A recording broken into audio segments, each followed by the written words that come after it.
네, 안녕하세요. 반갑습니다. 네, 반갑습니다. 네. 청취자들께서 신부님 사순특강 들으러 많이들 들어오셨거든요. 인사 네. 한번 해주시겠어요? 네, 청취자 여러분 모두 반갑습니다.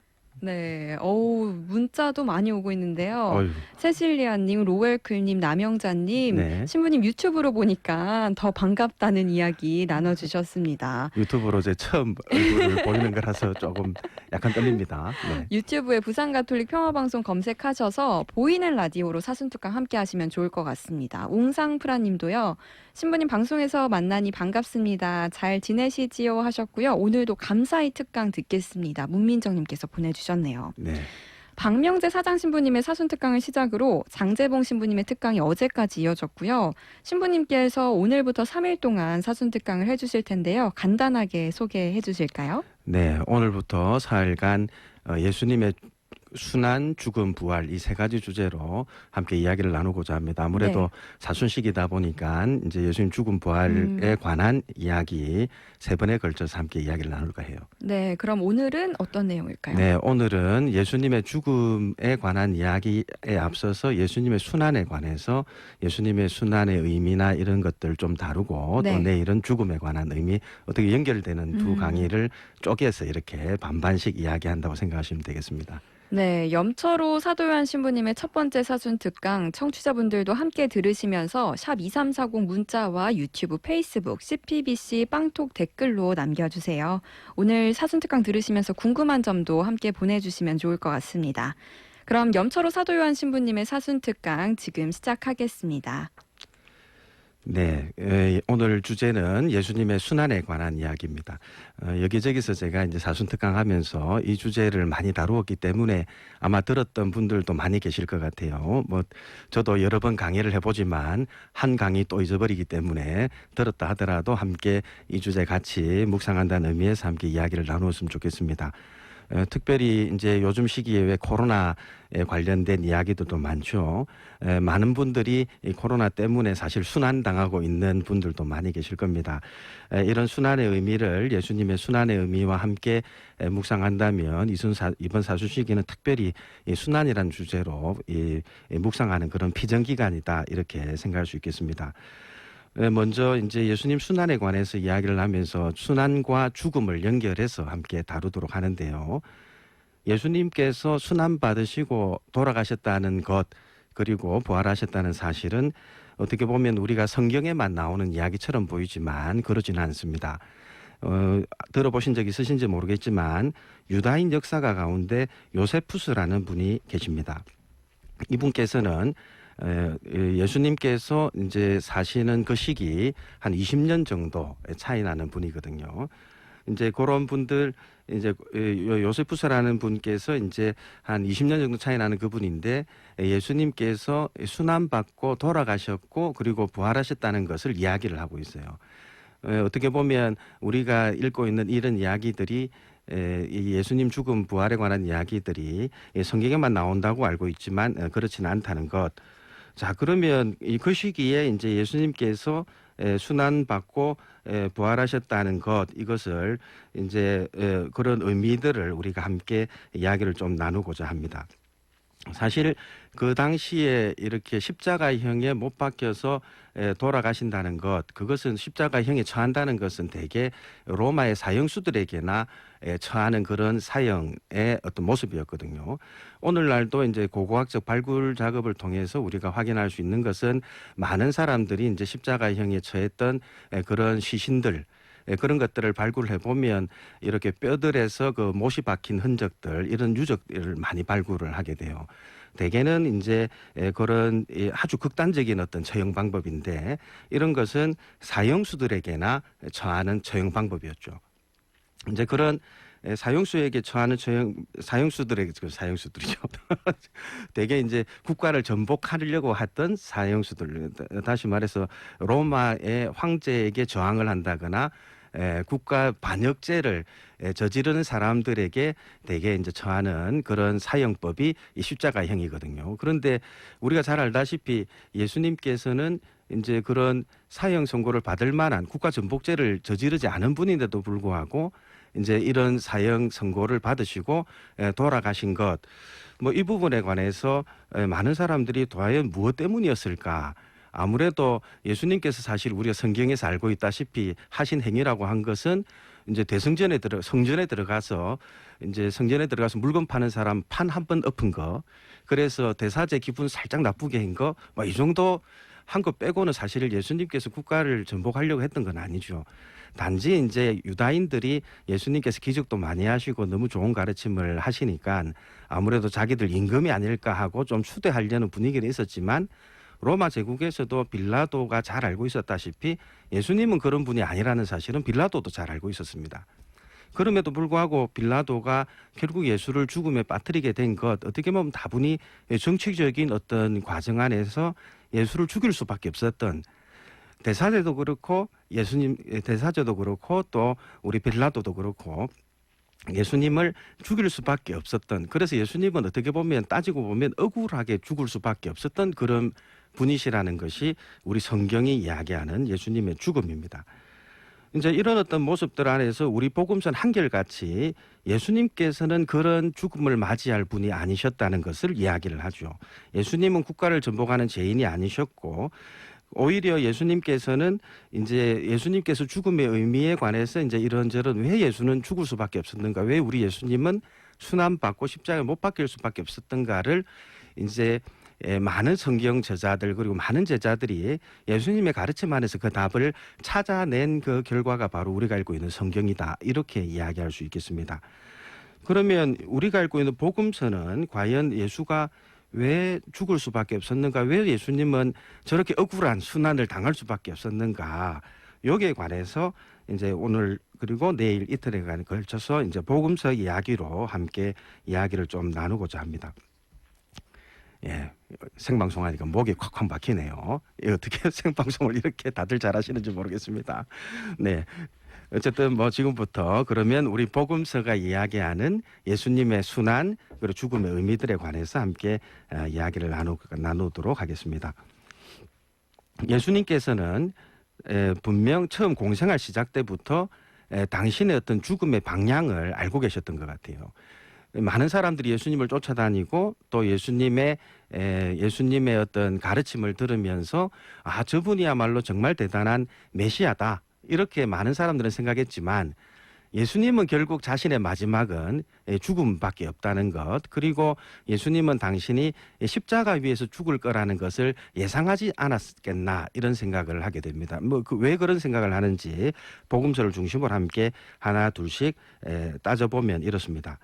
먼저 예수님은 공생활을 하시면서 3번에 걸쳐서 기적을 행하실 때마다 또 제자들이 와서 예수님 당신은 우리 임금이 됩니다 하고 예수님을 칭찬할 때마다 이제 잠시 있어라 하고는 당신은 순환받고 죽고 부활할 것이라고 3번에 걸쳐 예고를 하죠. 그 다음에 또 예수님께서는 당신 공생활 시작부터 당신이 바로 십자가에서 돌아가실 거라는 것을 사실 보여주는데, 그 보여주는 장면이 우리가 잘 알고 있는 예수님 세례 장면입니다. 사실 예수님께서 세례를 왜 받으셨을까요? 예수님은 죄도 없는데, 대개 우리 세례는 왜 세례를 통해서 우리가 죄를 씻고 그리고 그 깨끗하게 되어서 이제 우리가 구원받는다, 그래서 세례는 대개 죄를 씻는 것이다 생각하는데, 우리 예수님은 죄도 없는데 왜 세례를 받으셨을까? 복음서는 왜 예수님 세례 이야기부터 그분의 공생활 이야기를 시작할까? 특히 마르코 복음은 시작부터 예수님 세례 이야기부터 시작을 하거든요.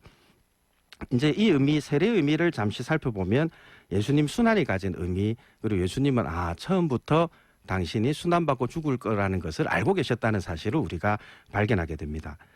특별히 마르코 복음 10장 35절을 보면 이제 예수님께서 당신이 이제 죽고 부활할 거라고 예고를 했는데, 방금 예고를 했는데 예수님을 사랑하던 제자들, 특히 야고보와 요한이 쪼르륵 예수님 달려와가지고 예수님한테 뭐라 이야기하냐면, 스승님께서 영광을 받으실 때 저희를 하나는 스승님 오른쪽에 하나는 왼쪽에 앉게 해주십시오 하고는, 예수님은 지금 죽으러 간다고 이야기를 하고 있는데 그 와가지고 그 왕국이 되면 내가 좀 우리가 큰 자리에 앉게 해달라고 이렇게 예수님께 이야기를 하죠.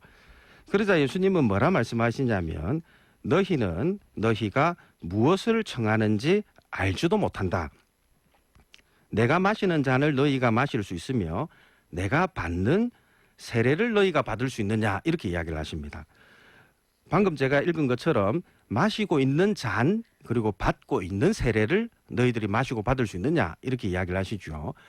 마시고 있는 잔은 바로 예수님이 받고 있는 세례를 의미하는데 예수님 분명 세례 받았다는 거 우리가 다 알고 있잖아요.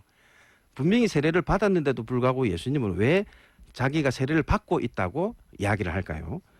왜냐하면 예수님께서 말씀하시는 세례, 예수님이 받은 세례, 받고 있는 세례는 바로 예수님이 걸어가고 있는 바로 그 십자가 순환을 의미하기 때문입니다. 그래서 예수님은 당신이 지금 세례 때부터 시작된 이 순환의 길을 걸어가고 있기 때문에 지금 그 잔을 마시고 있다고 이야기를 하고 있고 지금 그 세례를 받고 있다고 이야기를 하죠. 예수님의 세례는 결국 예수님의 순환을 의미하고 그 순환은 나중에 예수님 십자가 죽음에서 끝이 날 거거든요. 어떻게 보면 예수님의 세례는 바로 예수님의 순환과 죽음을 향해 나가는 그 길을 의미한다. 흥미롭게도 마르코 복음은 이 세례부터 시작을 합니다. 되게 드라마 요즘에는 이제 저도 드라마 잘 많이 못 보지만 그래도 요즘에 코로나 덕분에 집에서 이제 있으면서 저녁에 이런저런 이제 TV 프로그램 보지 못했던 것들 이렇게 보다 보면 재밌는 프로그램 나오면 그 드라마를 예를 들면 3편을 보다 보면 왜 1편 보고 싶잖아요. 그럼 왜 그러냐면 드라마도 1편부터 안 보면 드라마 전체 이해가 안 되듯이 마르코 복음서뿐만 아니라 복음서도 첫 장면부터 보지 않으면 그 복음서 전체가 이해가 안 되거든요. 그러면 마르코 복음은 예수님 세례라는 장면에서 이야기가 시작된다는 이야기는 그 세례라는 장면이 결국 마르코 복음 전체를 이해하는데 아주 중요한데 바로 그 세례는 예수님의 순환과 죽음을 의미하기 때문이죠. 나중에 이제 제가 그 예수님의 죽음의 의미, 순환의 의미는 내일 따로 또 제가 이 특강에서 또 이야기를 하겠지만 오늘은 그 세례와 죽음이 연결된다는 부분만 함께 이야기를 좀 나누고자 합니다. 사실 예수님께서는 돌아가시기 전날 밤에 겟세마니 동산에서 아버지께서는 무엇이든 하실 수 있으니 이 잔을 저에게서 거두어 주십시오. 그러나 제가 원하는 것을 하지 마시고 아버지께서 원하는 것을 하십시오. 라고 기도하신 바 있습니다. 뭐 이 부분은 우리 청취자 여러분들도 너무나 잘 알고 있는 장면이죠. 그때 예수님께서 이제 이 잔을 저에게서 거두어 달라고 말했던 그 잔, 바로 예수님의 순환을 의미하죠. 바로 세례와 연결되는 겁니다. 예수님이 받으신 세례는 아버지 뜻에 따라서 어떻게 보면 십자가에서 당신을 기꺼이 내어놓는 행위를 의미한다. 지금 이 부분을 제가 계속 이야기를 하고 있습니다. 사실 모든 복음서는 이 마르코 복음서처럼 예수님 등장하는 대목에서 항상 예수님 세례에 관해서 이야기를 하고 이 세례는 예수님의 죽음과 연결되어 있다는 것을 이야기를 하는데 조금 더 자세하게 들어가서 예수님 세례하고 예수님 죽음 장면을 조금만 더 비교를 해보겠습니다. 왜 드라마도 1편과 마지막 편이 항상 연결되죠. 마지막 편까지 읽어야 봐야 이제 1편의 의미를 이해하듯이 예수님에 관한 세례의 의미도 예수님 죽음 장면을 잘 보면 이제 그 세례의 의미가 조금 더 명확하게 드러납니다.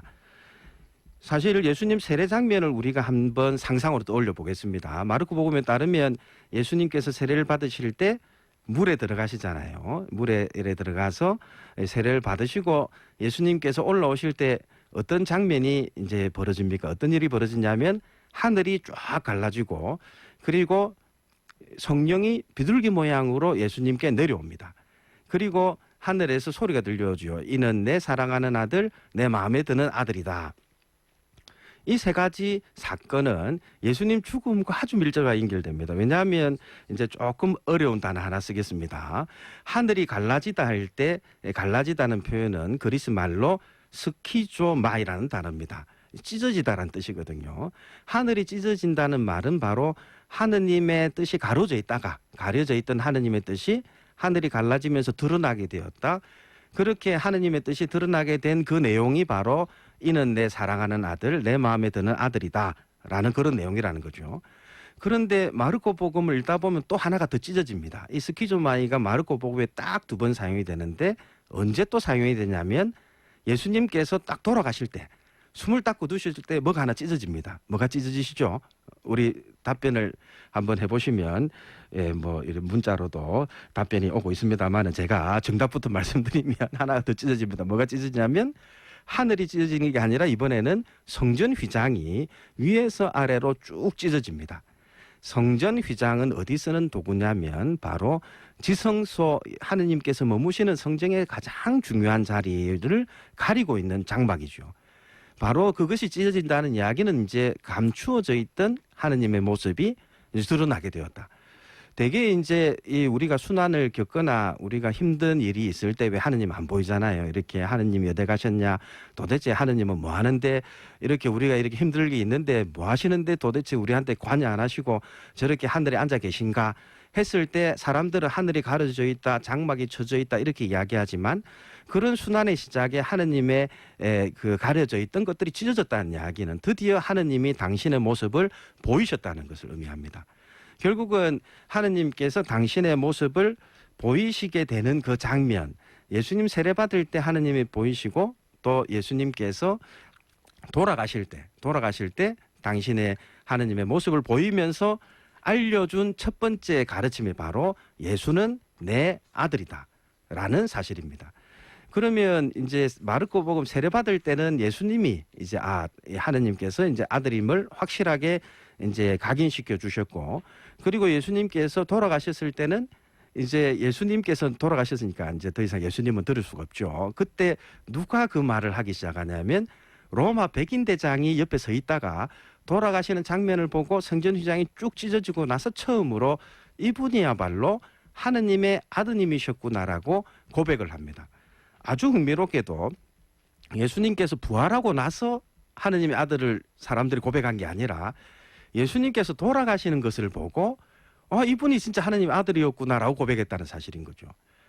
대개는 이제 사람들은 하느님의 아들쯤 되면 대개 이제 로마 황제들이 하느님 아들이라 불렸거든요. 그 정도 되면 아주 왕궁에 큰 힘을 가지고 있는 권력을 가지고 있는 그런 사람이 하느님의 아들로 그 당시에 불렸는데 우리 예수님은 사형수로 십자가에 못 박혀 돌아가시는데 사람들은 그 예수를 두고 하느님의 아들이라 부른다는 거죠.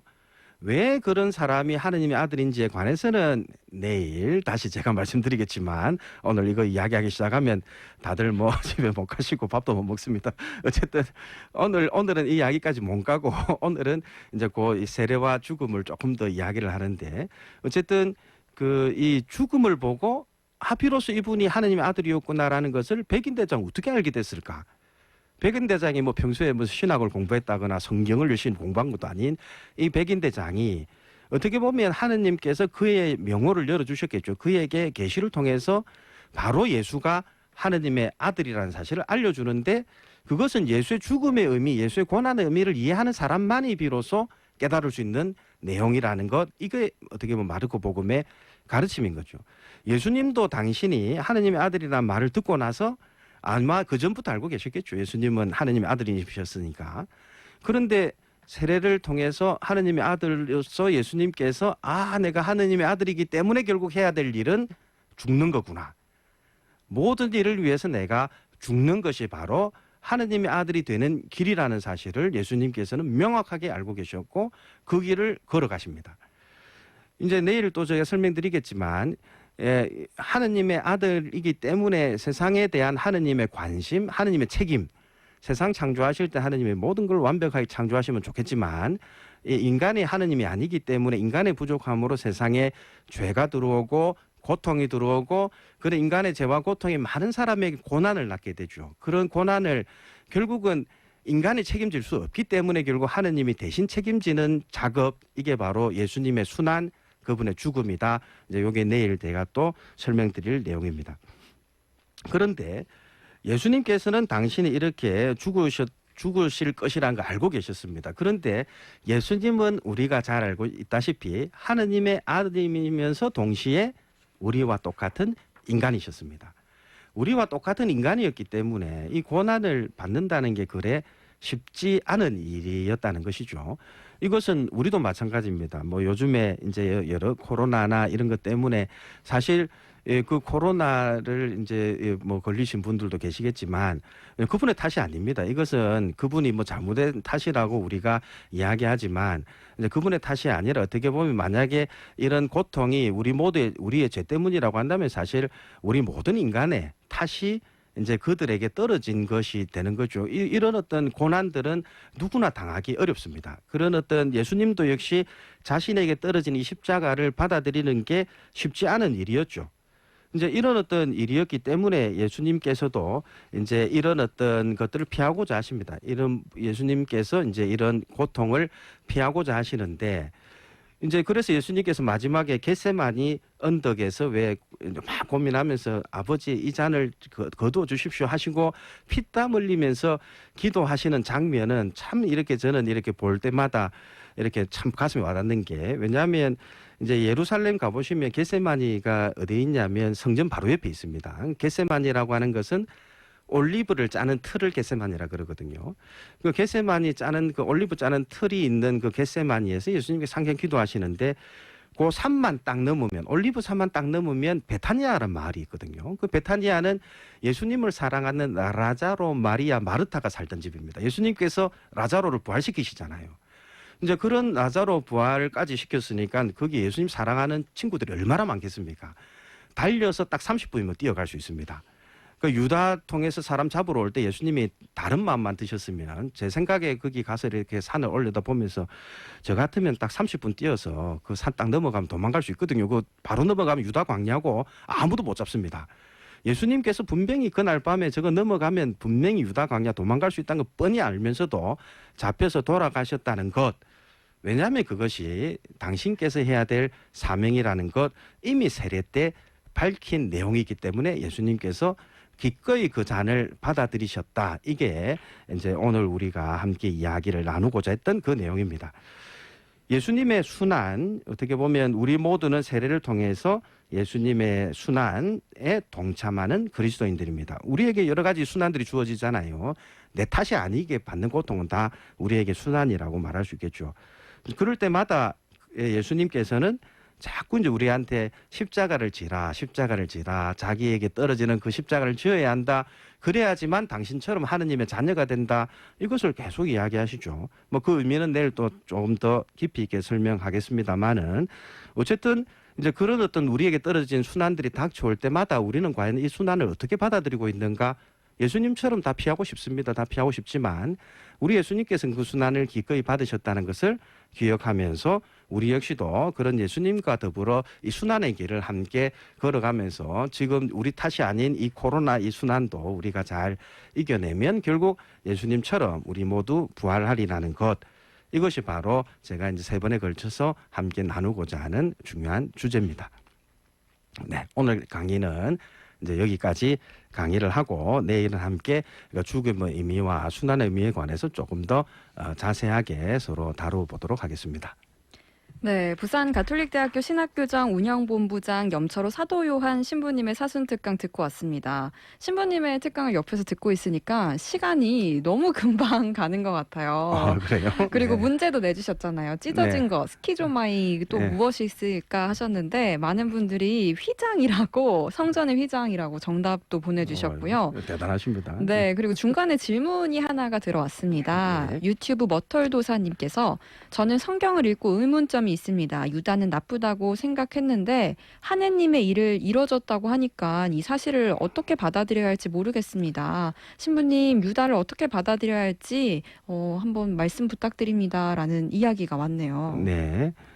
이제 시간 관계상에 자세하게 설명드리기는 네. 어렵지만 모든 것은 하느님의 뜻으로 이루어집니다. 그죠? 이제 시간이 지나면 우리가 그렇게 이해를 하지만 그 하느님 뜻이 이루어지는 과정은 항상 인간의 손을 통해서 이루어지죠. 그런데 인간은 그런 어떤 결단을 내려야 될 상황에서 사실 유다가 잘했다고 우리가 말할 수 없습니다. 유다는 분명 예수를 배신했습니다. 네네. 유다는 자신의 의지로 예수를 배신했고 분명히 잘못된 결단을 내린 거죠.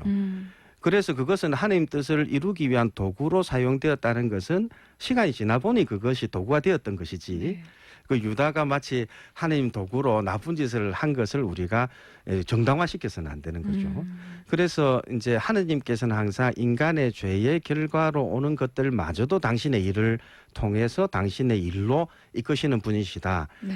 그렇지만 이제 예를 들면 그 여러 가지 우리가 구약에 이제 잘못된 사람들, 잘못된 사건들, 아담의 죄까지도 하느님은 이제 당신의 일을 끌어가는데 쓰시죠. 그래서 오 복된 탓이여라고 우리가 아담의 죄를 그렇게 부르기는 하지만 네. 그래도 아담이 잘했다고 말할 수는 없겠죠. 그런 그러니까 아담이 잘했다고 말해서는 안 됩니다. 아담 분명히 잘못했습니다. 잘못했고 이제 단지 이제 하느님은 그런 인간의 죄마저도 이제 당신의 어떤 이 구원을 위해서 또 이렇게 좋은 방향으로 돌리시는 것은 하느님의 일이죠. 그래서 아담이 천당 갔냐 지옥 갔냐는 우리가 결정할 문제가 아니고 하느님께서 알아서 하실 문제입니다. 우리가 결정한다고 그게 아담이 어디 가는 건 유다가 어디 가는 건 아니거든요. 네.